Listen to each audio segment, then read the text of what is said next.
అనుదిన ఉదయకాలపు వాక్య ధ్యానం కొరకు చేర్చిన ప్రియులందరినీ బట్టి యేసుక్రీస్తు వందనాలు చెల్లిస్తున్నాం. మరి ఈరోజు మన జనపాలు రావాల్సింది నిన్న ఈరోజు కనుక మనం ప్రార్థనతో పూర్వవారం చేసుకుందాం. కడవరి దినాల్లో ఉన్నాం, కడవరి నెలలో ఉన్నాం. 18వ తారీఖు వరకు దేవుడు కాపాడినాడు. మరి పాటల ద్వారా వాక్యం ద్వారా ప్రభువుకి మహిమ కలిగినట్లు మన మధ్య ఉన్న వైఎస్ బాబు, డాక్టర్ వైఎస్ బాబు ప్రార్థన చేసి కడప మంగంపేట.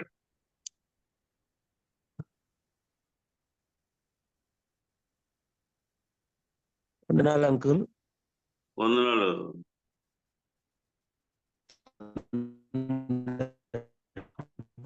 ప్రార్థన చేయండి. వందనాలు.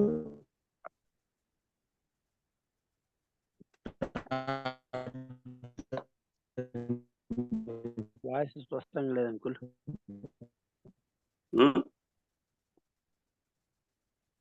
వాయిస్ స్పష్టంగా లేదు.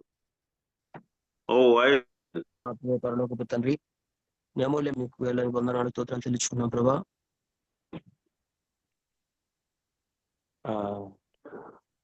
మహోన్నతుడును మహాగణుడును నిత్యనివాసిన మా పరలోకపు తండ్రి, మీ అమూల్యమైన ఘనమైన శ్రేష్టమైన అత్యున్నతమైన నామాన్ని బట్టి మీకు వేలాది వందనాలు స్తోత్రాలు చెల్లించుకుంటున్నాం ప్రభా. ఇగో ప్రభా నాయన ఇంతవరకు కాచి కాపాడి సంరక్షించి గత కాలం అంతా ప్రభా మీ కృపలో భద్రపరిచి గత రాత్రి అంతా ప్రభా నాయన చక్కని విశ్రాంతినిచ్చి వేకువని లేచినైనా మీరు నా సన్నిధానంలో ప్రభా ఆయన మేమందరం కలుసుకోవడానికి మీరు ఇచ్చిన వాక్యాన్ని బట్టి స్తోత్రాలు చెల్లించుకుంటూ ఉన్నాం ప్రభా నాయన. ఇది నన్ను ఆశీర్వదించి ప్రభా మీ దీవించి మీరు అనుగ్రహించిన ఈ కార్యక్రమంలో ప్రభా ఆయన దిన ప్రారంభంలోనే మీ సన్నిధానంలో గడపడానికి ఇచ్చిన కృపగా ఉన్న స్తోత్రాలు చెల్లించుకుంటూ ఉన్నాం ప్రభా. కార్యక్రమాన్ని నిర్వహిస్తున్న మీ దాసులను ప్రభా మీ దీవెనాస్తాల కింద భద్రపరచండి, నడిపిస్తున్న మీ దాసుని ప్రభా మీ కృపలో ప్రభా చక్కగా వాడుకొని ప్రభా సంయోజిత జ్ఞానంతో ప్రభా చక్కగా నడిపించడానికి కృప చూసి సహాయం దయచేయండి. అలాగే ప్రభా వాక్యాన్ని అందించిన దాసులను ప్రభా మీ ఆత్మతో నింపి ప్రభా సహాయం దయచేయండి. అలాగే కీర్తనలు పాడే మీ దాసులు ప్రభా చక్కని కంఠస్వరాన్ని అనుగురించి మీ నామాన్ని మహింపరుచుకోండి. అలాగే ప్రభా ఈ కార్యక్రమం ఆదరించేంత వరకు ప్రభా ఎటువంటి అభ్యంతరం లేకుండా ప్రభా మీరు సహాయం దయచేసి ప్రభా మీ నామానికి మహిమ ఘనత ప్రభలు ఆరోపించుకోమని అనేకులు దీవెనకరంగాను ఆశీర్వాదకరంగా మార్చమని మా ప్రభుని పేరు యేసుక్రీస్తు అతి పరిశుద్ధమైన ప్రార్థించి మిక్కిలి వినంగా వేడుకుంటున్నాము తండ్రి. ప్రార్థించిన డాక్టర్ వైఎస్ బాబు గారికి యేసుక్రీస్తు వందనాలు తెలుస్తున్నాం. తిరిగి మన మధ్య పాట పాడుటకు జి తిమోతి గారి గుడిపాడు కాలేజీ నుంచి పాట పాడి మనకు గెలిపిస్తారు. దేవునికి స్తోత్రములు. మార్నింగ్ కాన్ఫరెన్స్ కి చేరువచ్చిన దేవుని దాసులకు పరిశుద్ధులందరికీ ప్రభు పేరట ప్రేమ వందనాలు తెలియజేస్తూ ఉన్నా. అంకుల్ వాయిస్ కరెక్ట్ ఉందా? మంచి పాట పాడి ప్రభుని స్తుతిద్దాం. ఫలముల నాశించిన పరలోక తండ్రి తేరి చూచుచున్నాడు నీ వైపు. ఫలముల నాశించిన పరలోక తండ్రి తేరి చూచుచున్నాడు నీ వైపు. ప్రేమతో నిన్ను పెంచిన ప్రియ తోటమాలి పరీక్షించుచున్నాడు నీ కాపు. ప్రేమతో నిన్ను పెంచిన ప్రియ తోటమాలి పరీక్షించుచున్నాడు నీ కాపు.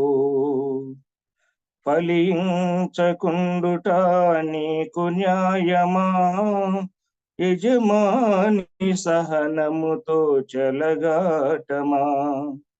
ఫలించకుండుట నీకు న్యాయమా, యజమాని సహనముతో చెలగాటమా.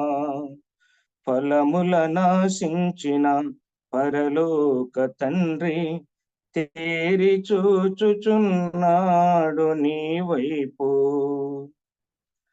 ఐగుప్తి నుండి పెరికి తెచ్చినాడు, సంగ ద్రాక్ష తోటలో నిన్ను నాటినాడు.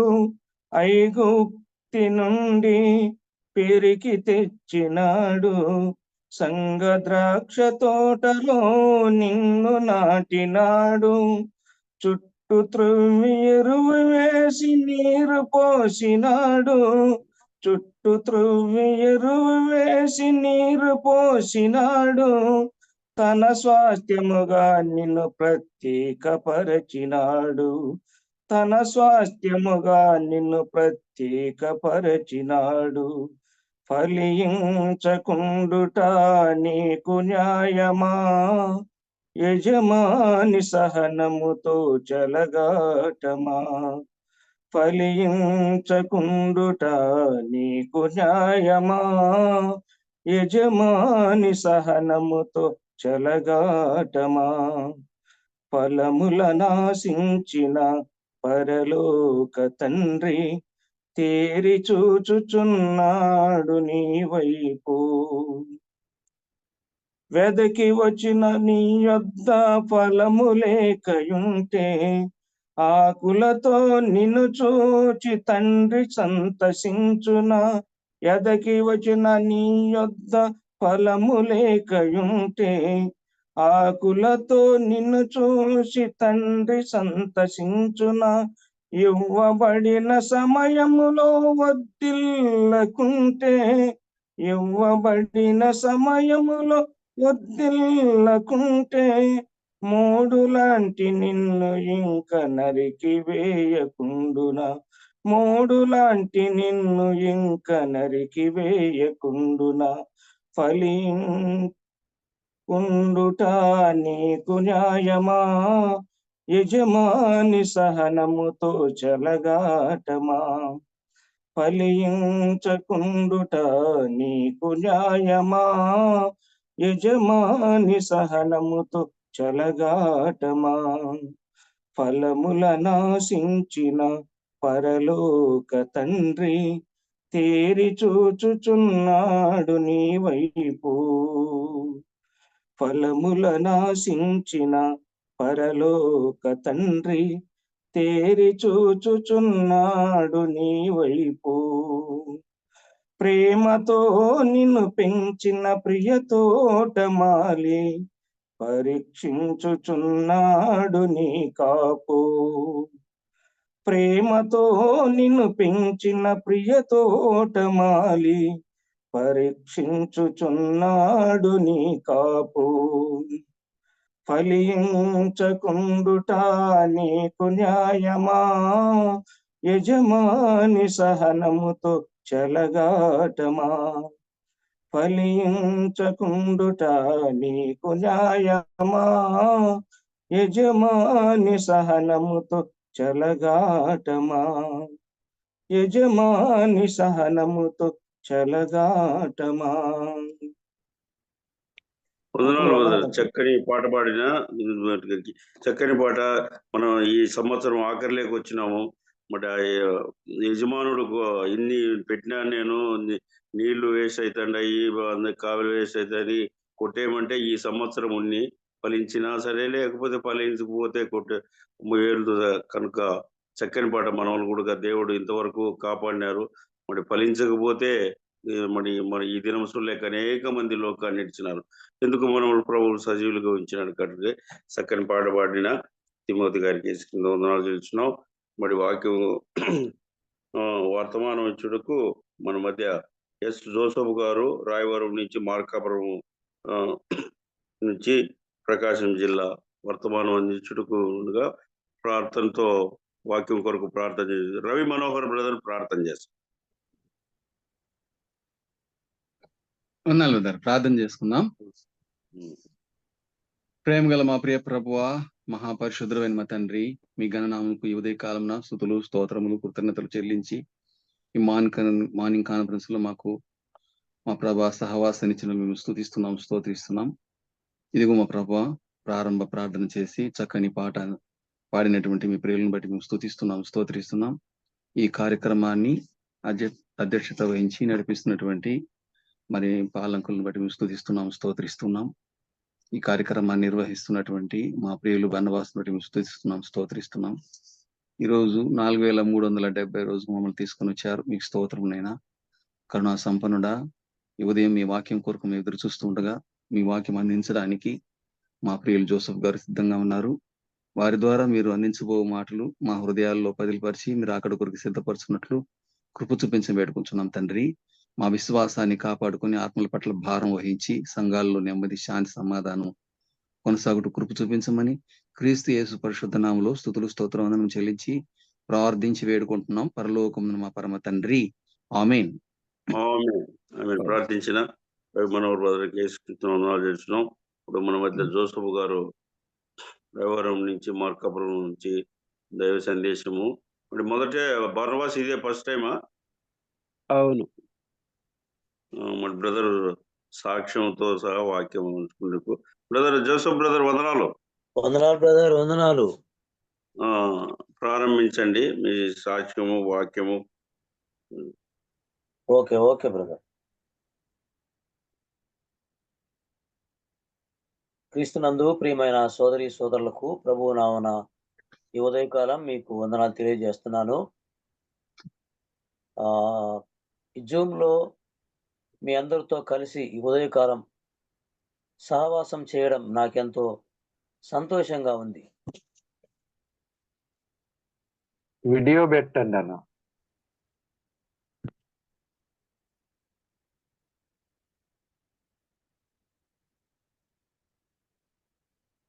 Okay brother. హలో, మీరు కనపడలేదు.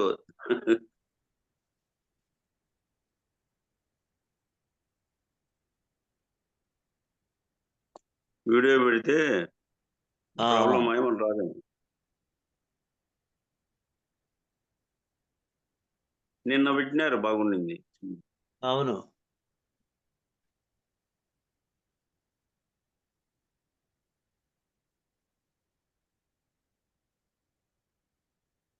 అన్న వీడియో ఆన్ కావట్లేదా? ఆన్ కావట్లే.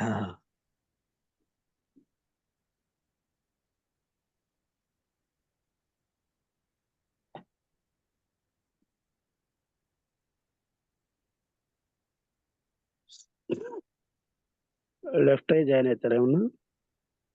అయ్యా లెఫ్ట్ అయిపోయి మళ్ళీ ఏమైనా జాయిన్ అవుతారా? ఒక్క నిమిషం బ్రదర్.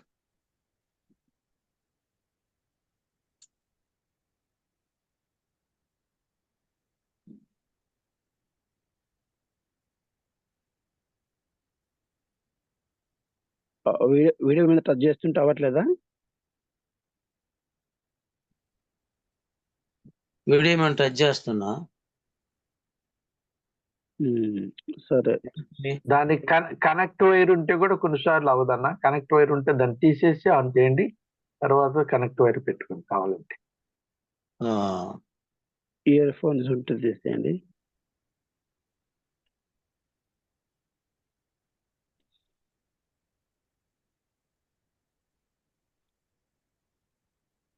సరే కొనసాగించండి, టైం పోతుంది వరకు. టైం అవుతుంది. సరే అట్లే కొనసాగించండి బ్రదర్. 6:10 వరకు సాక్ష్యము, వాక్యం. Okay okay. నా మాటలు వినిపిస్తున్నాయి బ్రదర్?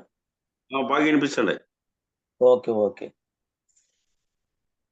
క్రీస్తునందు ప్రియ సోదరి సోదరులారా, ప్రభు నామమున మీకు వందనాలు తెలియజేస్తున్నాను. ఈ ఉదయకాలం మీతో సహవాసం చేయడం నాకెంతో సంతోషంగా ఉంది.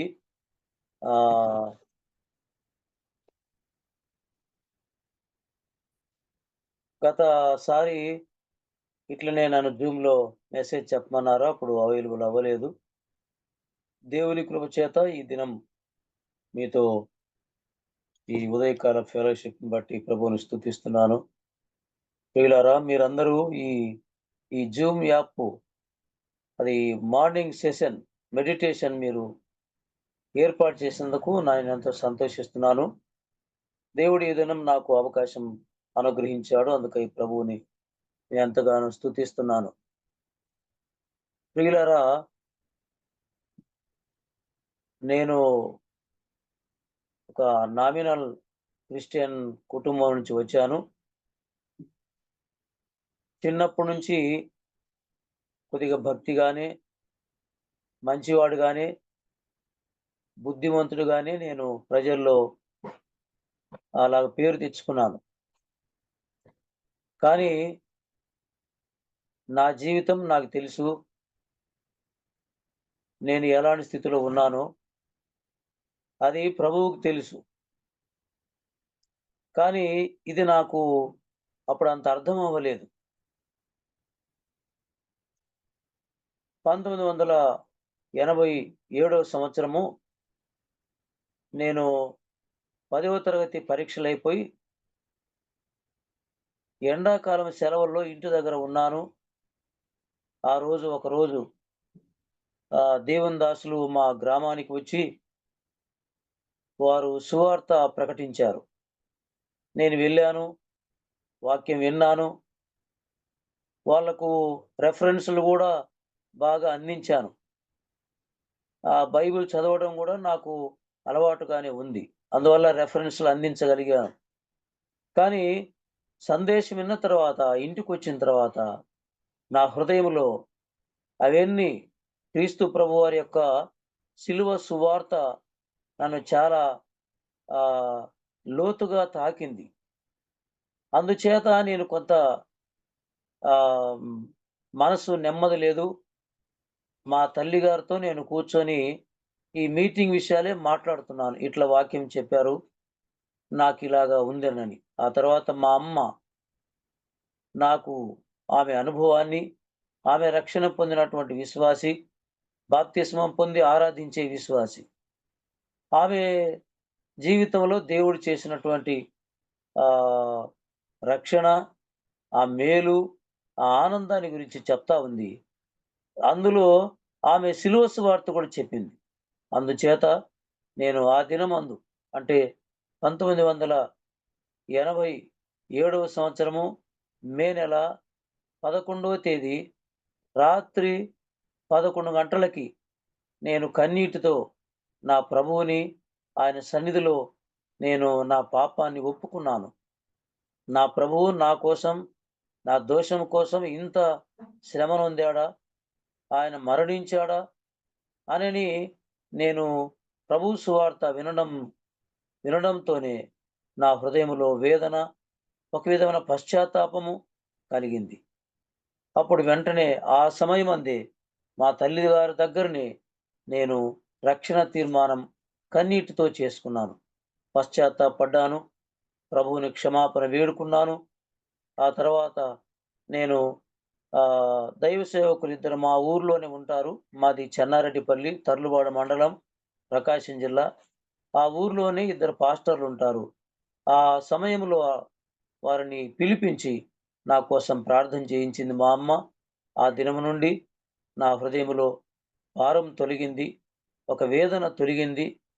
తర్వాత నేను ఏదో దోషంలో ఉన్నానన్న ఆ గిల్టీనెస్ కూడా నాకు తొలగిపోయింది.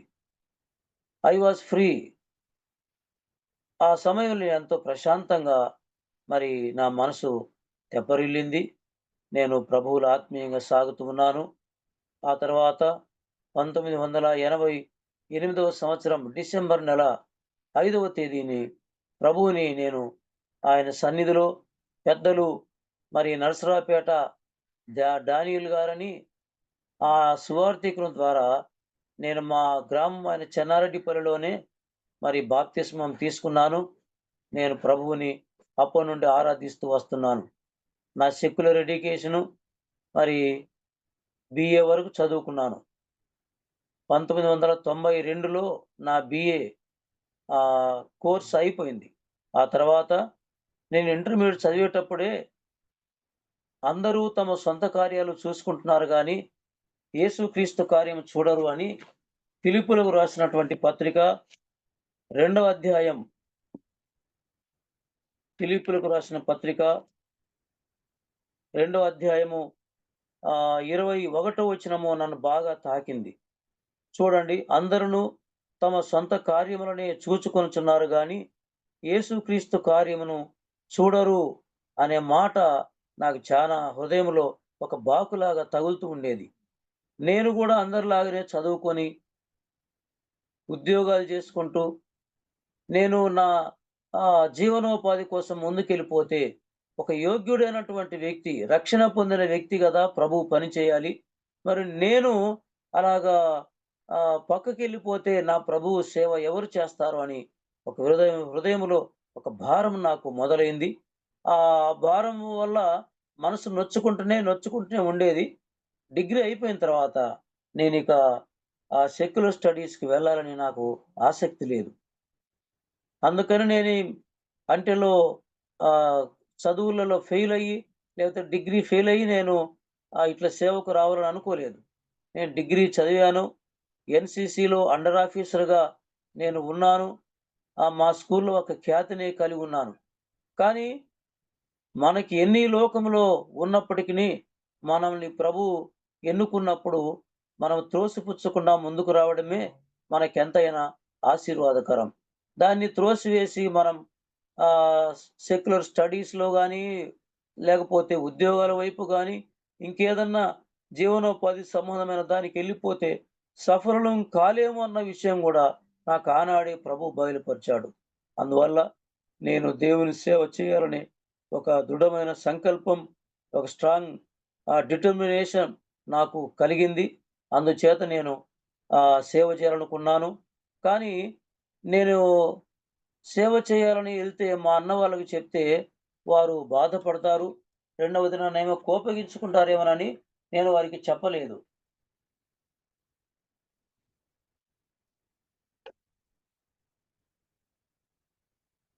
ఈ విషయాన్ని చెప్పకుండా నేను మెడ్రాసు స్టీవర్డ్ బైబిల్ ఇన్‌స్టిట్యూట్‌లో చదువుకోవాలనే ఒక ఆశ ఉండేది. After completion of my degree I moved to Kanigiri. నేను డిగ్రీ అయిపోయిన తర్వాత కనిగిరి వెళ్ళాను. ఎందుకంటే మా మూడో అన్నయ్య అక్కడ నివాసం పెట్టాడు. వారి దగ్గర ఉంటూ కనిగిరిలో బెరాకా ప్రార్థనా మందిరం అని ఆహ్, మన బ్రదరన్ సహవాసం ఉండేది.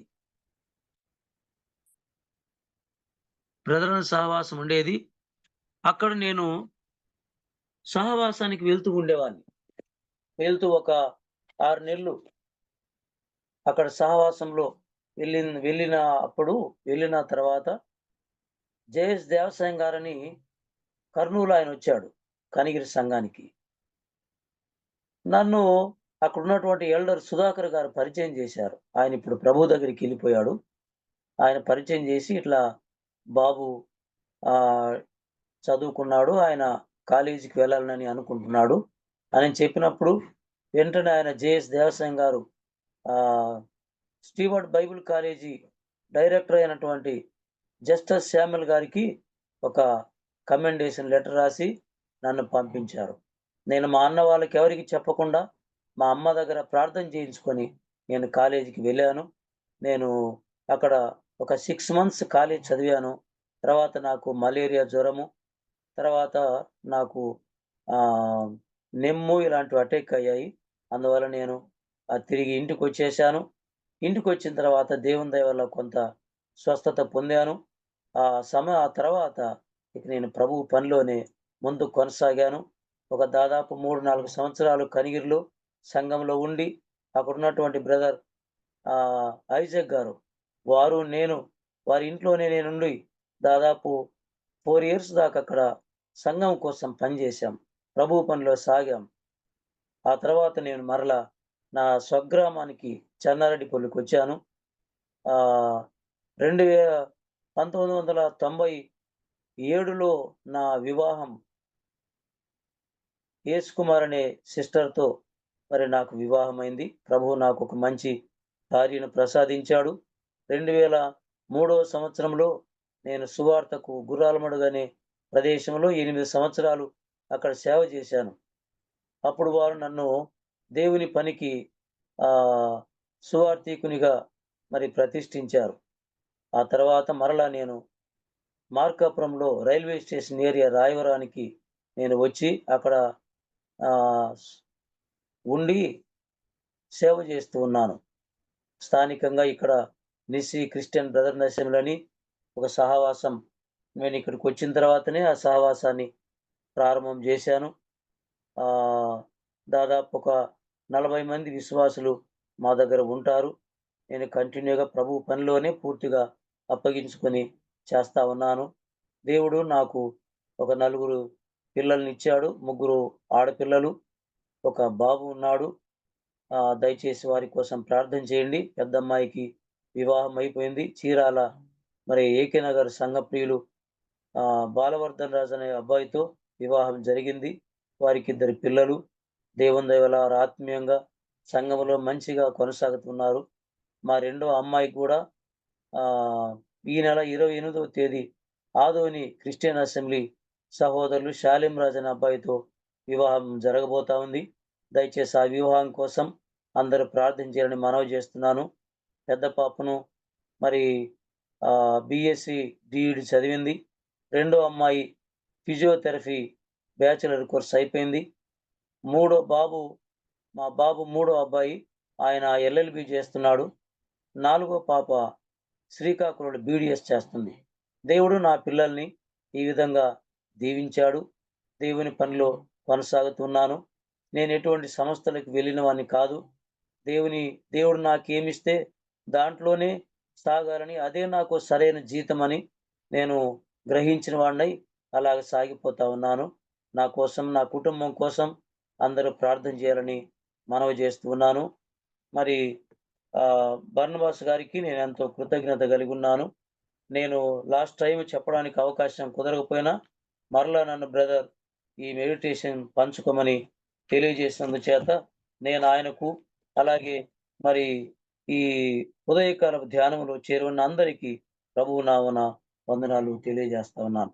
ప్రియులారా, మరి మనం దేవుని వాక్యాన్ని ధ్యానం చేద్దాం. దేవుని పరిశుద్ధ గ్రంథములో ప్రకటన గ్రంథము 1వ అధ్యాయం. ప్రకటన గ్రంథం 1వ అధ్యాయము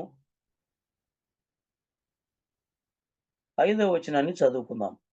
5వ వచనం. నమ్మకమైన సాక్షియు, మృతుల నుండి ఆది సంభూతుడిగా లేచిన వాడును, భూపతులకు అధిపతియునైన యేసుక్రీస్తు నుండి కృపా సమాధానములు మీకు కలుగునుగాక.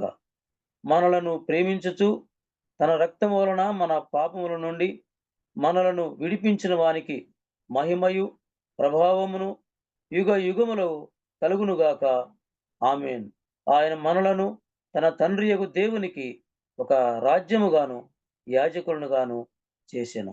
చిన్న ప్రార్థన చేసుకుందాం బ్రదర్. ప్రేమగల మా ప్రియ పరలోకపు తండ్రి, జీవాధిపతి అయిన దేవ, కరుణా సంపన్నుడా, మీ ఘనమైన శ్రేష్టమైన పవిత్ర నామమును బట్టి స్తోత్రం చెల్లిస్తున్నాము. మేము నిన్నటి వారమై ఉండగా ఈ దినములో మాకు ప్రవేశం కలిగించారు తండ్రి, మీకు స్తోత్రాలు. ఈ మరి ఉదయకాలపు ధ్యానములో నన్ను జ్ఞాపకం చేసుకున్నారు. కొంత సాక్ష్యం పంచుకోవడానికి, అలాగే మీ వాక్యమును పంచుకోవడానికి ప్రభువా నాకు దయ చూపించారు. మీకు స్తోత్రాలు. దీవించండి. చదవబడిన లేఖన భాగాన్ని ఆశీర్వదించమని ప్రభువా, మా అందరి ఆధ్యాత్మిక శ్రేయస్సు కోసమై ఈ సందేశం మాకు పంచిపెట్టమని యేసు ప్రభు నామమున స్తోత్రం చెల్లించి ప్రార్థన చేసి వేడుకుంటున్నాం తండ్రి. ఆమేన్. ప్రియులారా, మనం చదివినటువంటి భాగం చాలా శ్రేష్టమైనది. దైవజనుడు, అపోస్తలుడు, యేసు క్రీస్తు వారి శిష్యుడైన యోహాను భక్తుడు దేవుని ఆత్మ చేత నింపబడి ఈ లేఖన సత్యాలు రాశాడని మొదట మనం గ్రహించాలి. ప్రియులారా, యోహాను భక్తుడు దేవుని పరిచర్య చాలా గణనీయంగా చేసినటువంటి వాడు. యోహాను భక్తుడు యేసుక్రీస్తు వారి ప్రక్కనే ఆయన ఎప్పుడు కూర్చున్నవాడై ఎడం ప్రక్క కూర్చొని యేసుక్రీస్తు వారి యొక్క హృదయ స్పందన ఆయన ఎరిగినవాడు. ఆయన హృదయం పక్కనే కూర్చొని వెన్నంటి ప్రభువుని ఎంతగానో ఆసక్తిగా వెంబడించిన వాడు, ప్రభువుని ప్రేమించిన వాడు. ఈ యోహాను భక్తునికి ఒక మంచి పేరు కూడా ఉంది. ఏంటంటే ప్రభువు ప్రేమించిన శిష్యుడు అని. అది చాలా గొప్ప విషయం. యోహాను భక్తుడు యోహాను పత్రికల్లో గాని సువార్తలో గాని ప్రకటన గ్రంథములో గాని తన గురించి ఎక్కువ ఏం చెప్పుకోలేదు. మనము యోహాను సువార్తలో చూస్తే యేసు ప్రేమించిన శిష్యుడు అని ఉంటుంది. అంతేగాని ఆయన గురించి గొప్ప విషయాలు ఏం లేవు. ఆయన అటు రాసుకోలేదు. యేసు ప్రేమించిన శిష్యుడు అనే బిరుదు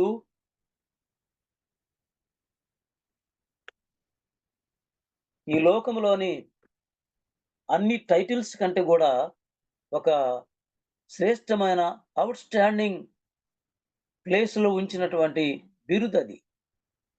యేసు ప్రేమించిన శిష్యుడు. శిష్యులందరూ ఉన్నారు. అయితే వారిలో యోహానును ఎక్కువ ప్రేమించినట్టు ఆ టైటిల్లో చూస్తాం, యేసు ప్రేమించిన శిష్యుడని. కానీ మనం ధ్యానం చేస్తే యేసు ప్రభు వారి ప్రేమలో పక్షపాతం లేదు.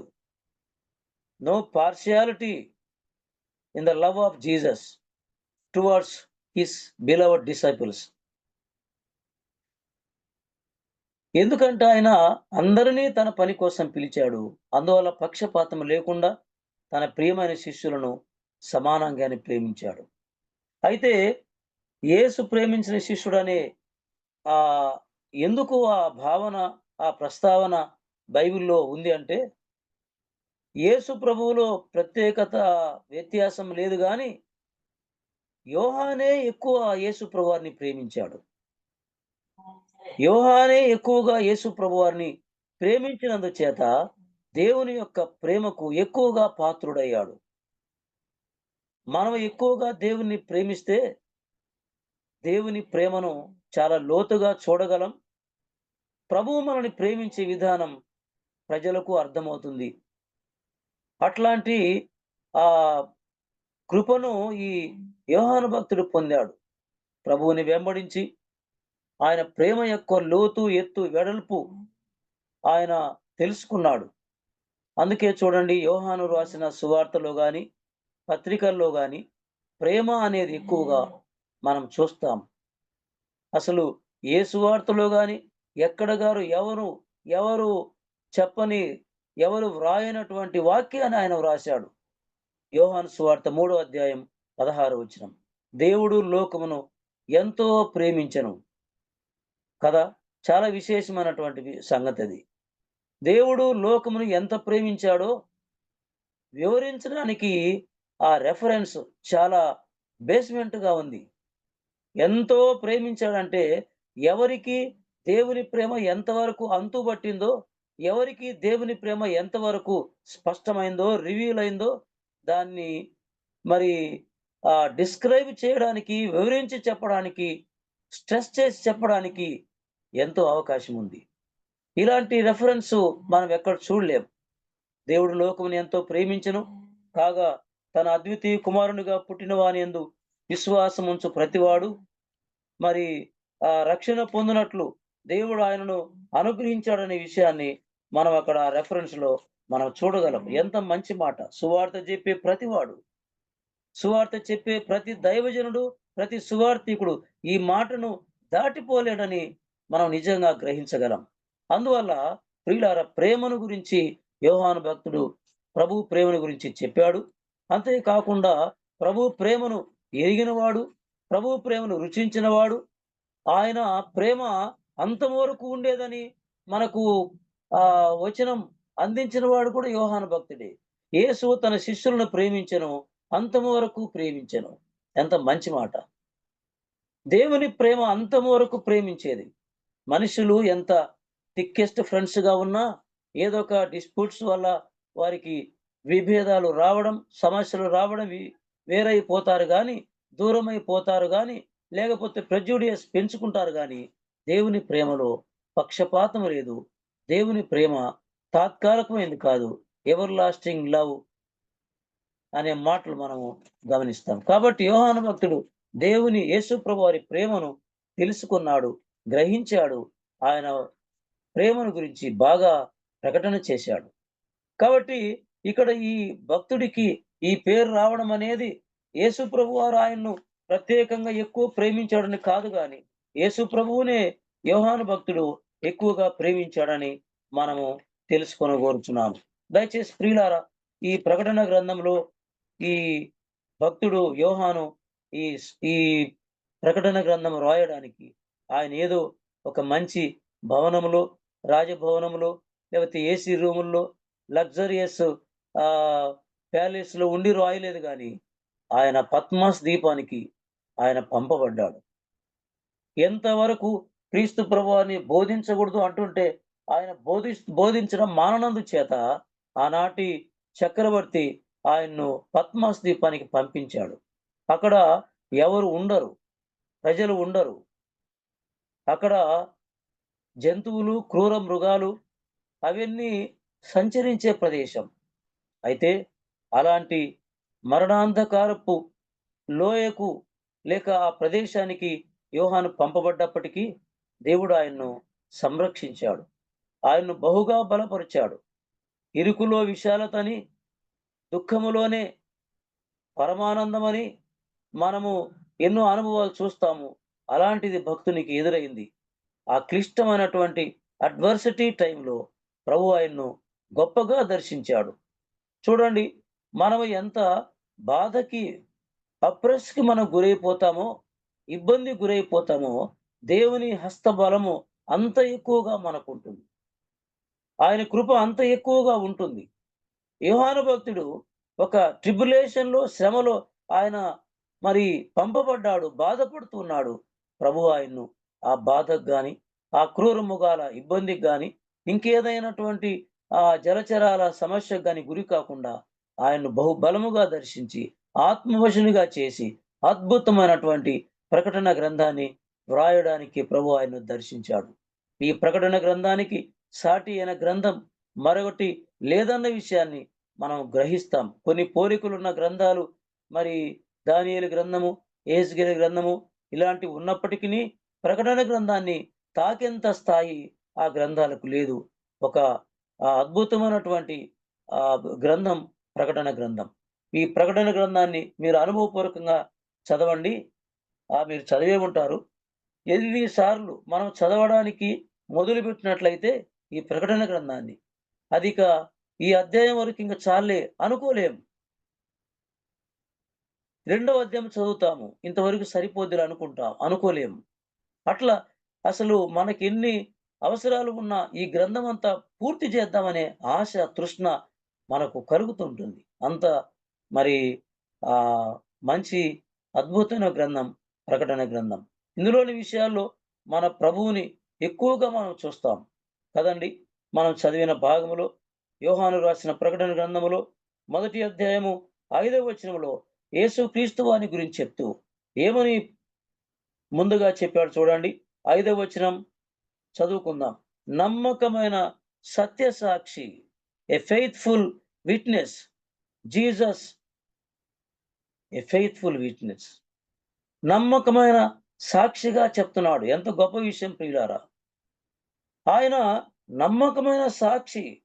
ఎవరికి సాక్షి? పరలోకపు తండ్రికి సాక్షి. పరలోకపు తండ్రి నుంచి లోకానికి వచ్చాడని లోకానికి సాక్షి. తండ్రి దగ్గర నుండి మానవునిగా ఈ లోకానికి వచ్చానని శిష్యులకు సాక్షి. మానవుల పాప పరిహారము కోసం ఏకైక వ్యక్తిగా ఈ లోకానికి దేవుని కుమారుడుగా వచ్చినవాడు ఒక యేసు ప్రభువారు మాత్రమే. పరలోకానికి ఆయన సాక్షి. పరలోకం ఎలాగుంటుందో ఈ భూమి మీద మనకు రివీల్ చేసిన వాడు ప్రభు. పాతాళం ఎలాగుంటుందో రివీల్ చేసిన వాడు ప్రభు. పరలోకంలో ఎంత ఆనందం ఉందో, పాతాళములో ఎంత యాతన ఉందో స్పష్టం చేసిన సాక్షి యేసు ప్రభువారు. ఎవరికి నమ్మకమైన సాక్షి అంటే పరలోకపు తండ్రికి. తన తండ్రి చెప్పిన మాటలు, తండ్రి చెప్పిన పనిని స్పష్టంగా, ఖచ్చితంగా, ఎంత శ్రమైనా నెరవేర్చి ఆయన దేవునికి, పరలోకపు తండ్రికి మంచి ఆనందపుత్రుడుగా సాక్ష్యం పొందినవాడు. ప్రియులారా, ఈ ఉదయకాల సమయమందు యేసు ప్రభువారు నమ్మకమైన సాక్షి.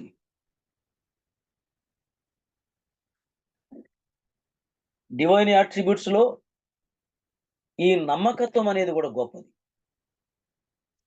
ఆయన నమ్మకమైన వాడు.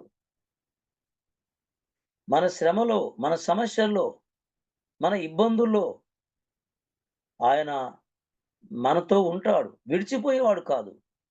శిష్యులు క్రీస్తు ప్రభువాన్ని విడిచిపోయారు. పేతురు అన్నాడు, నేను వీళ్ళందరూ వెళ్ళిపోయినా నేను విడిచిపెట్టిన ప్రభువా అన్నాడు. కానీ అలాంటి వాడే 3 సార్లు అబద్ధం ఆడాడు. నేను క్రీస్తు వాడిని కాను అని నిర్ద్వందంగా చెప్పాడు. నిర్ద్వందంగా నేను క్రీస్తు వాడిని కాదు, నాకు తెలియదు అన్నాడు. ఎంత దారుణమైన విషయం. ఇలాంటివి మన శిష్యులు, మనతో ఉన్నవారు చేస్తారు, మనకు అయిన వారు చేస్తారు, అత్యంత ఇంటిమసీ కలిగిన వారు కూడా చేస్తారు. కానీ ప్రభువారు విడిచిపెట్టేవాడు కాదు. పర్వతములు తొలగిపోయిన, మెట్టలు తత్తరీలిన నా కృపని వీడిపోదని ప్రభువు చెప్పాడు. అందువల్ల ఆయన నమ్మకమైన వాడు. మనల్ని తన కుమారుని సహవాసానికి పిలిచిన వాడు, నమ్మదగిన వాడు అనే మాట మనము కొరింథీయులకు రాసిన మొదటి పత్రిక 1వ అధ్యాయం 9వ వచనం మనం చూస్తాం కదా. 9వ వచనం, మన ప్రభు అయిన యేసు క్రీస్తు అను తన కుమారుని సహవాసమునకు మిమ్మల్ని పిలిచిన దేవుడు నమ్మదగిన వాడు. నమ్మకత్వములో పరలోకపు తండ్రికి అచ్చము ఆయన ఆత్మీయ లక్షణాలను, ఈ భూమి మీద దైవత్వ లక్షణాలను ప్రూవ్ చేసిన వాడు, డెమాన్స్ట్రేట్ చేసిన వారు యేసు ప్రభువారు కదండి. పరలోకపు తండ్రిని, దేవుణ్ణి ఎవరు చూడలేదు, ఎవరు చూడలేరు. కానీ తండ్రి రూపమును ఆనుకొని ఉన్న అద్వితీయ కుమారుడే దేవుడంటే ఏమిటో బయలుపరిచాడని ఈ యోహాను భక్తుడే చెప్తాడు. కాబట్టి ప్రియులారా, యేసుక్రీస్తు వారు ఏ వైపున, ఏ కోణంలో మనం చూసినా ఆయన నమ్మకమైన సాక్షి. నమ్మకమైన సాక్షి. కాబట్టి ప్రియులారా, మన జీవితాల్లో మనం ఇలాంటి లక్షణాలతో మనం సాగిపోవాలని ప్రభువు నామమున మనవి చేస్తున్నాను. ఈ ప్రకటన గ్రంథమే చూడండి, 3వ అధ్యాయం.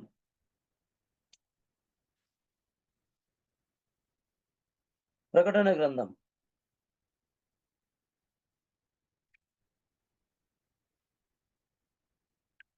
3వ అధ్యాయంలో 14వ వచనం చూడండి. 14వ వచనం,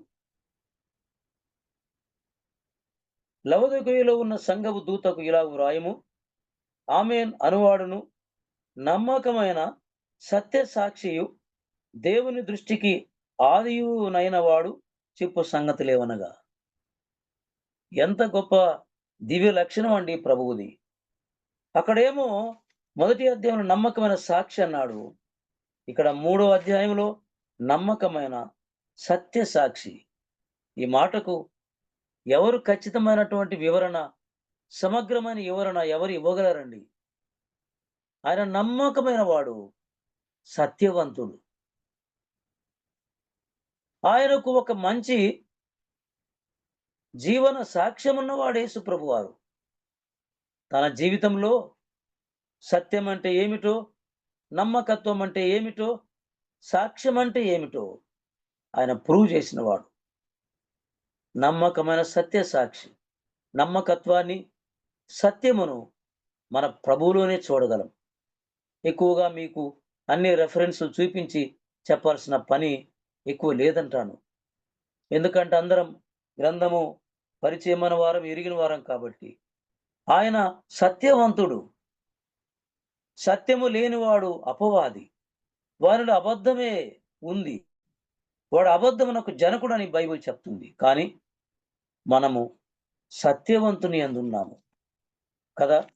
చూడండి, ప్రకటన యోహాను రాసిన పత్రిక, యోహాను రాసిన పత్రిక మనం 5వ అధ్యాయము 20వ వచనం చూడండి.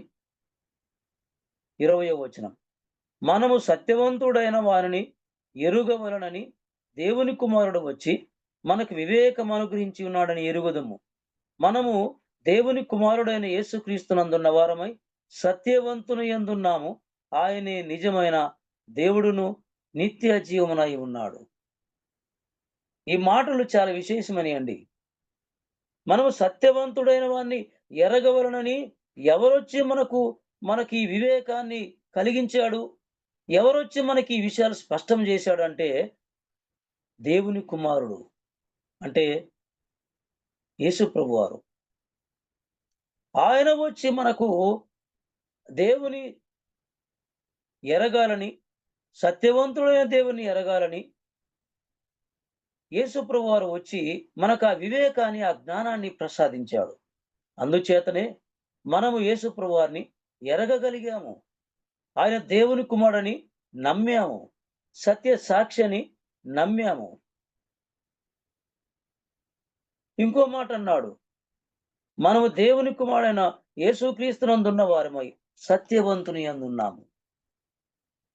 మనము అబద్ధమునకు జనకుడైన అపవాదిలో మనం లేము, అపవాది చెంత లేము, అపవాదికి సంబంధులం కాదు. మనము దేవుని సంబంధులం, సత్య సంబంధులం, క్రీస్తునందు ఉన్నవారమై సత్యవంతుని యందున్నాము. మనలో వాస్తవానికి సత్యం లేదు గాని దేవుడు సత్యవంతుడు. ఆయన్ను మనం ఎరిగినందు చేత సత్యం ఏంటో తెలుసుకున్నాము.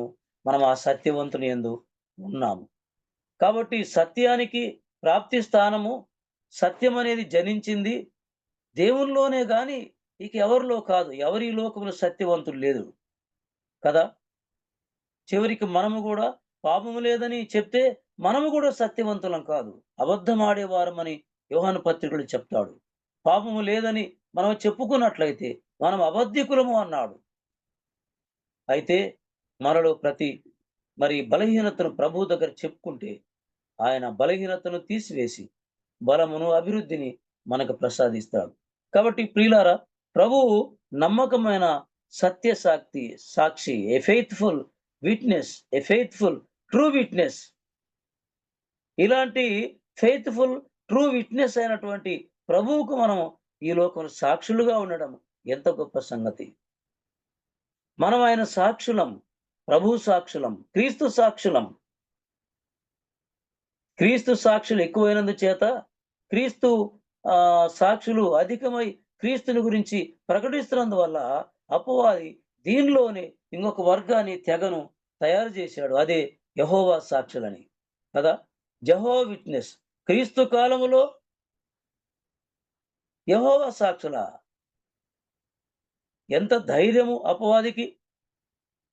క్రీస్తు ప్రభువారు తన రక్తమిచ్చి సంపాదించి ఆయన పునరుద్ధరణుడై లేచి స్థిరపరిచిన క్రైస్తవ సంఘములో మరలా ఇదొక భేదాన్ని తీసుకొచ్చి ఎంత ధైర్యంగా యెహోవా విట్నెస్ అని పెట్టాడు. అలాంటి సంబంధికులను రేపాడు. మనం ఆలోచన చేస్తే చాలా భయంకరమైన దినాలు ఉన్నామని మనం తెలుసుకోగలుగుతున్నాం. ప్రియులారా, మన ప్రభు సత్య సాక్షి. రెండవది ఆయన ఆత్మీయ అంటే దైవిక గుణ లక్షణాల్లో, డివైన్ యాట్రిబ్యూట్స్ లో రెండవది చూడండి, కొలస్సీలకు రాసిన పత్రిక 1వ అధ్యాయం 18వ వచనం.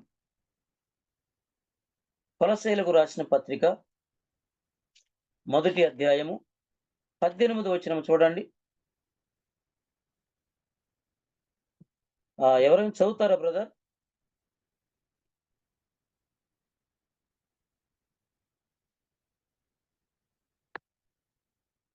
వింటున్నారా?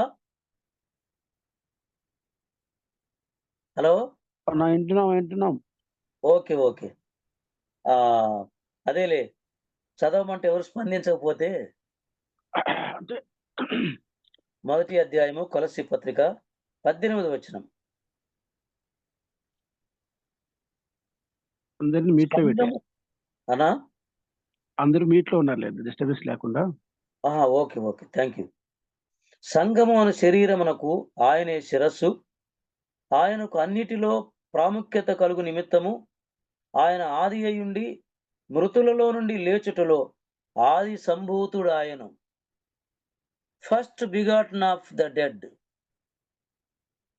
First begotten among dead. మృతుల్లో నుండి మొదటిగా లేచిన వాడు, ఇక చావని వాడు యేసు ప్రభువారు.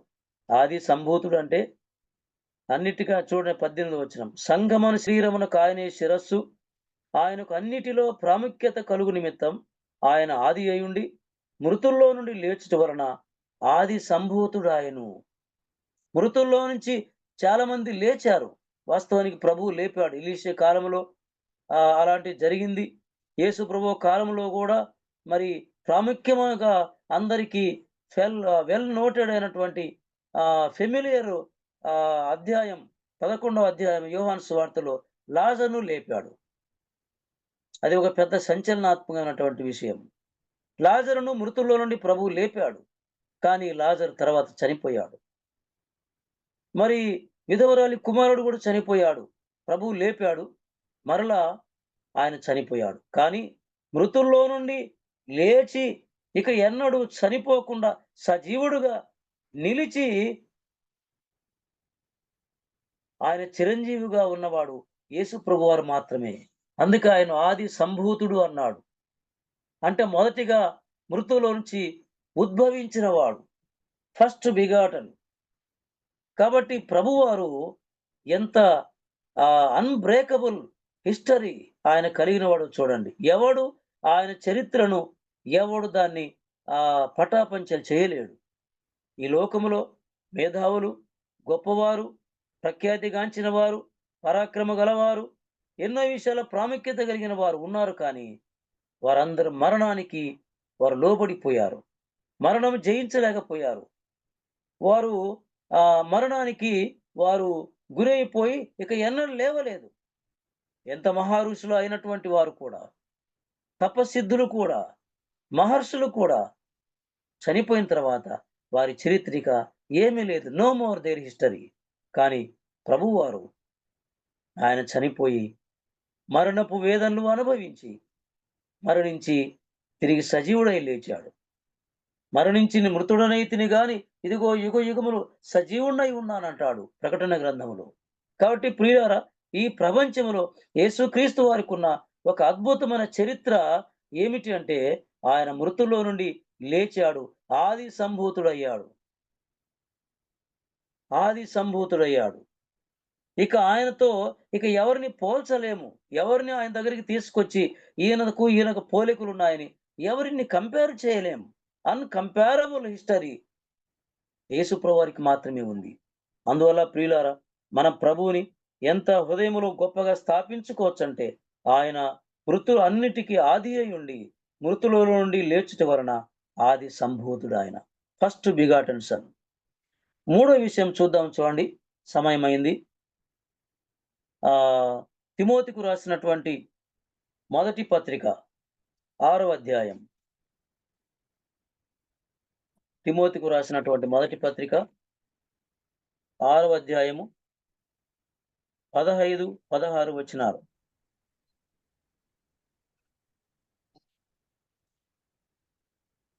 శ్రీమంతుడును అద్వితీయుడు నాకు సర్వాధిపతి యుక్త కాలముల యందు ఆ ప్రత్యక్షతను కనపరచును. ఆ సర్వాధిపతి రాజులకు రాజును ప్రభువులకు ప్రభువునై ఉన్నాడు. సమీపింపరాని తేజస్సులో ఆయన మాత్రమే వసించుచు అమరత్వము కలిగిన వాడై ఉన్నాడు. మనుషులలో ఎవడును ఆయనను చూడలేదు, ఎవడును చూడనేరడు. ఆయనకు ఘనతయు శాశ్వతమైన ప్రభావమును కలిగి ఉండునుగాక. మూడవ దివ్య లక్షణం, దైవిక లక్షణం ఏమిటంటే ఆయన రాజులకు రాజు, prince of the kings of this earth. ఈ ప్రపంచంలో ఎంతమంది రాజులున్నా వారందరికి రాజు ప్రభు. అంతేకాకుండా ఆయన పరలోకపు రాజు. ఆయన రక్షకుడే కాదు, రాజు కూడా. యేసు ప్రభువారు రక్షకుడని ఎక్కువగా అందరికీ తెలుసు, కానీ ఆయన రాజు. ఈ లోకంలో రాజుగా పుట్టినవాడు. అసలు ఆ సంబోధన, ఆ ప్రస్తావన ఏ రాజుకు లేదండి. గొల్లలు జ్ఞానులు వస్తారు కదా, తూర్పు దేశపు జ్ఞానులు వచ్చి మత్తయి సువార్త 2వ అధ్యాయంలో హేరోదును అడుగుతారు, యూదుల రాజుగా పుట్టినవాడు ఎక్కడ ఉన్నాడు? ఎంత అద్భుతమైన మాట. ఆయన రాజుగా పుట్టాడు, రక్షకుడిగా పుట్టాడు. ఆయన రాజు రక్షకుడని ఎందుకు గ్రహించలేకపోయారు అంటే, ఆయన పశువుల పాకలో ఉన్నందుచేత, పశువుల తొట్టిలో పరుండబెట్టినందుచేత, దీనుడై పుట్టినందుచేత ఈ అహంకార లోకము, ఈ ఆ అతిశయించే ఈ లోకము ఆయన్ను గుర్తుపట్టలేకపోయింది గాని జ్ఞానులు గుర్తుపట్టారు.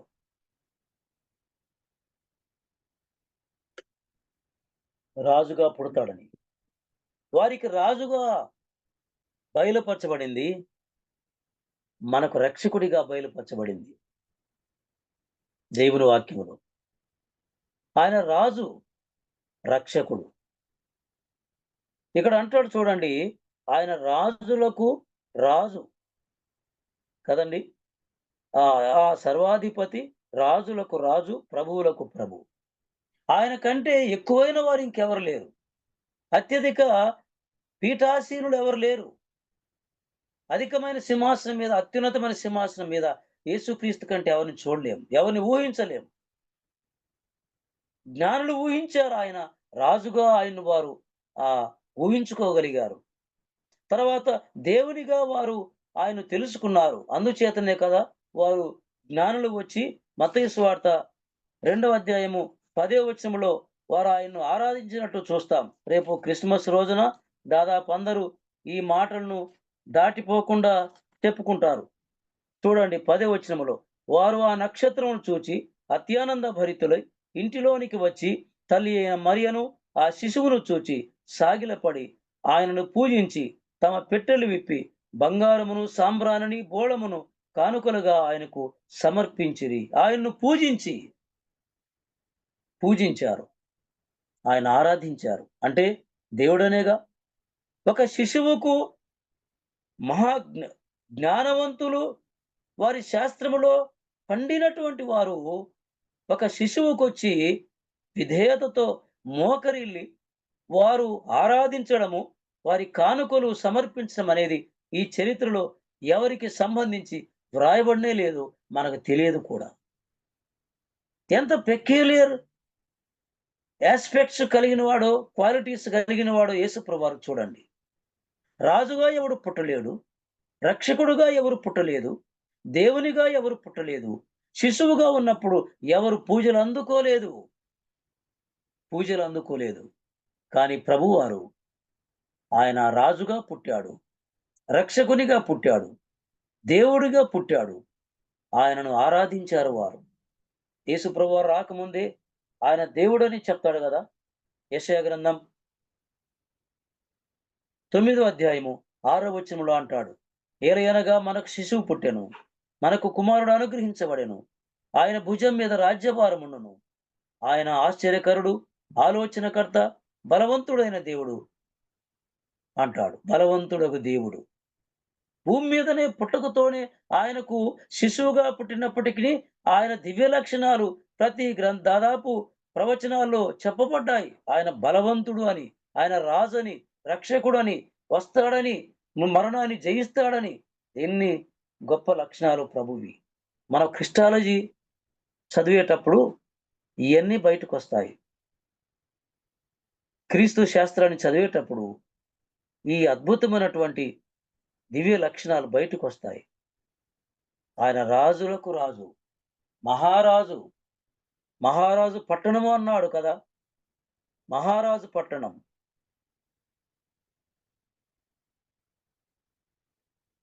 ఆయన రాజులకు రాజు. రాజులు ఎంతమంది ఉన్నారో వారందరికీ రాజు. ప్రభువులు ఎంతమంది ఉన్నారో వారందరికీ ఆయన ప్రభు. ఆ సర్వాధిపతి. ఇంకో మాట దయచేసి ప్రకటనలో గుర్తు చేసుకుందాం. చూడండి, ప్రభువుని గురించి ఎంత చెప్పుకున్నా మనకు అది సరిపోదు. ఇక్కడ 1వ అధ్యాయం, ప్రకటన గ్రంథం 1వ అధ్యాయము 5వ వచనంలో, నమ్మకమైన సాక్షియు, మృతులలో నుండి ఆది సంభూతుడిగా లేచినవాడు, భూపతులకు అధిపతి. చూశారా, భూపతులకు అధిపతి. మనము నమ్మకమైన సాక్షి అనేది ధ్యానం చేశాము. మృతులలో నుండి ఆది సంబోధుడిగా లేచినాడని ధ్యానం చేశాము. ఇప్పుడు మూడవది భూపతులకు అధిపతి. అంటే ఈ భూమి మీద ఎంతమంది పరిపాలించే అధిపతులు ఉన్నారో వారందరికీ ఆయన అధిపతి. ఆయన అధిపతి. ఎంతమంది ఉన్నారో వారందరికి అతీతుడు ఆయన. ఇక ఇంతకంటే మనము ఆరాధించగలిగిన వాడు ఎవరు లేరని చెప్పడానికి వేరే కొటేషన్స్ పని లేదండి. భూపతులకు అధిపతి, సమీపింపరాని తేజస్సులో ఉన్నటువంటి వాడు. ఎంత మంచి మాట! సమీపింపరాని తేజస్సు ఆయనకుంది, వెలుగు ఆయనకుంది. ఈ వెలుగులో ఎవడు ఆ వెలుగు చూడలేడు. అంటే వెలుగు అంటే ఆయన పవిత్రత, పరిశుద్ధత. వెలుగు అంటే ఆయన పరిశుద్ధత. ఆయనే వెలుగు. మనల్ని వెలుగు సంబంధాలుగా చేశాడు. చీకట్లో నుండి ఆశ్చర్యకరమైన తన వెలుగులోనికి మనల్ని పిలిచిన వాడు నమ్మదగిన వాడు. ఆయన మనల్ని పిలిచి రాజులైన యాజక సమూహంగాను, ఆయన సొత్తైన ప్రజగాను, దేవుని పిల్లలుగాను మనల్ని ఆయన సిద్ధపరిచాడు. ఈ విషయం మనం పేతురు రాసిన మొదటి పత్రిక 2వ అధ్యాయం 9వ వచనంలో మనం చూస్తాం. చీకట్లో, గాఢాంధకారపు చీకట్లో, దిక్కు తెలియని పరిస్థితుల్లో మనం ఉండగా ప్రభువు వారు ఈ లోకానికి వెలుగుగా వచ్చి ఆయన తేజస్సులో మనకి వెలుగును ప్రసాదించాడు. ఆయన తేజస్సు మన మీద ప్రతిబింబింపగా మన వెలుగు సంబంధులం అయ్యాం. అయితే ఈ కార్యం సింపుల్గా జరగలేదు. ప్రభువారు మన కోసం శిలువలో శిక్ష భరించాడు, బాధలు అనుభవించాడు, కొరడా దెబ్బలు తిన్నాడు, తలపైన ముళ్ళ కిరీటం, ప్రక్కలో బల్లెం పోటు, ఘోరమైనటువంటి స్థితిలో శిలువకు అప్పగించుకున్నాడు, శిలువ వేయబడ్డాడు. మన కోసం ప్రశస్తమైన రక్తమును కార్చాడు, మరణించి సమాధిని గెలిచి తిరిగి సజీవుడై లేచాడు. ఈ భూమి మీద ఉన్న భూపతులకు అధిపతిగా ఆయన నిలిచాడు. ఈ ప్రభువు చెంత చేరడం, ఈ ప్రభు పరిపాలనలోకి రావడం మనకెంతో భాగ్యం ప్రియులారా. అందుచేత ఈ ఉదయకాలం ప్రభువు యొక్క దివ్య లక్షణాలు మనం 3 తెలుసుకున్నాం. వాటిలో ఒకటి ఏ ఫెయిత్ఫుల్ విట్నెస్, నమ్మకమైన సాక్షి, నమ్మకమైన సత్య సాక్షి. రెండవది first begotten of the dead, మృతుల్లో నుండి ఆది సంభూతుడిగా లేచినవాడు. ఆయన ప్రిన్స్ ఆఫ్ పీస్, ఆయన జీవాధిపతి. అందుచేతనే మరణం ఆయన్ను దాచుకోలేకపోయింది, మరణించి లేచాడు. మూడవది ఆయన రాజులకు రాజు, prince of the kings of the earth and heaven. పరలోకములు గాని భూలోకములు గాని రాజులకు రాజు, ప్రభువులకు ప్రభు. ఈ గొప్ప రాజును, ఈ గొప్ప రక్షకుణ్ణి, నమ్మకమైన సత్య సాక్షిని, ఆది సంభూతుడైన ప్రభువుని, భూపతులకు అధిపతిని మనం ఎన్నడూ విడవక మన హృదయాలు స్థాపించుకొని హత్తుకొని ఆయన అడుగుజాడు, సర్వోన్నతుడు, సర్వశక్తిమంతుడు, గొప్పవాడైన ప్రభు అడుగుజాడల్లో మనం సాగిపోవడం దీవెనకరం. మనము కూడా ఆయనకు ఇలాగ సాగడం వల్ల సత్య సాక్షులముగా సాగి దేవుడి ఈ కృపను మనందరికీ అనుగ్రహించును గాక. ఆమేన్. చక్కటి సందేశము, సాక్ష్యము సందేశం ఇచ్చిన బ్రదరు జోసఫ్ గారికి యేసుక్రీస్తు వందనాలు చేస్తున్నాం. ఈ విధంగా చక్కటి తలంపులతో ప్రకటన గ్రంథంలో నుంచి సత్యసాక్షిని గురించి, అందుకే మన పత్రికగానే వస్తుంది సాక్షి అని. ఆ విధంగా దేవుడు సాక్ష్యం గురించి యోహాను గారు పద్మావతి దీపం ఇంకా వాక్యం ఇచ్చిన దాసులకి యేసుక్రీస్తు వందనాలు చేస్తున్నాం. కుటుంబం కొరకు, సంఘం కొరకు మనం ప్రార్థన చేస్తాం. కనుక రాష్ట్రం మనం ప్రార్థన చేసుకున్నాము. శివారెడ్డి ప్రార్థన చేస్తాడు. కేవి శివారెడ్డి, ఎర్రగుంట్ల. మమ్మల్ని మిక్కిలిగా ప్రేమించిన మా ప్రియ పరలోకపు తండ్రి, మహోన్నతుడైన దేవ, సర్వాధికారి అయిన మా తండ్రి, నీకు స్తోత్రాలునైనా. ఇదిగో తండ్రి, మమ్మల్ని అందరినీ ఇంతవరకు అయినా భద్రపరిచి ఈ ఎక్కువ జామునైనా నీ సన్నిధిలో చేర్చి మా ప్రభువా, మమ్మల్ని అందరినీ నా జూమ్లో సమకూర్చి మా ప్రభువా నీ జీవము గల మాటలు మా తండ్రి మరి మా ప్రభువా మాతో మాట్లాడినందుకే నీకు స్తోత్రాలు చెల్లించుకుంటున్నాము తండ్రి. సర్వ సృష్టికి ఆది సంభూతుడవునైనా తండ్రి నీకు స్తోత్రములు వందనాలు చెల్లించుకుంటున్నాం ప్రభువా. పాపమును క్షమించుటలో నీవు ఆది సంభూతుడవు తండ్రి. మరణము జయించుటలోనైనా తండ్రి నీవే అయినా తండ్రి మొట్టమొదటి వాడవనైనా నీకు స్తోత్రములు చెల్లించుకుంటున్నాం నైనా. భూపతులకు అధిపతివి, సర్వాధిపతివి, రాజులకు రాజువునైనా అవును తండ్రి నీ సత్య సాక్షివి నా తండ్రి నీకు స్తోత్రాలు చెల్లించుకుంటున్నావు నైనా. అటువంటి మహాదేవుడవునైనా మాకు రక్షకుడుగా ఉన్నందుకే నీకు స్తోత్రాలు చెల్లించుకుంటున్నాము తండ్రి. ఇదిగోనైనా మరి తండ్రి ఈ ఉదయ కాలంలో మా ప్రభువ ఈ జూమ్లో చేరి వచ్చిన పేర్లందరిని బట్టి నేను నీకు స్తోత్రములు తండ్రి. మరి విశేషముగానైనా తండ్రి వాక్యం అందించిన నీ దాసుని బట్టి నీకు స్తోత్రములు చెల్లించుకుంటున్నాం. ప్రతి ఒక్కరిని దీవించండి, ఆశీర్వదించండి. అయినా నీ నా మహిమార్థమై తండ్రి మేమందరం వాడబడినట్లుగా కృప చూపించండి. మేము లోకంలోకి వెళుతుండగా మా తండ్రి నీ కృప, నీ కాపుదల, నీ భద్రత మాకు దయచేయమని నీ నామనికి ఘనత, మహిమ, ప్రభావాలు కలిగించుకోమని మా ప్రభు యేసు క్రీస్తు నామ ప్రార్థన చేసి కొడుకు ముగించుకుంటున్నాం మా పరమ తండ్రి. ఆమేన్. ప్రార్థించిన శివారెడ్డి గారికి వేసుకుంటున్నాం, వందనాలు చెప్తున్నాం. మొదటగా ప్రార్థించిన వయసు బాబు, పాట పాడిన తిమోతి గారికి, మరి వాక్యం కొరకు ప్రార్థించిన రాయి మనోహర్ గారికి, ఆఖరిగా ప్రార్థించిన శివారెడ్డి గారికి, వాక్యం ఇచ్చిన దాసు జోసఫ్ గారికి అందరికీ వందనాలు తెలుస్తూ ఈ మిగతా కార్యక్రమాల ప్రకటనలో మన బర్నబాస్ వందనాలు బర్నబాస్. వందనాలు అంకుల్.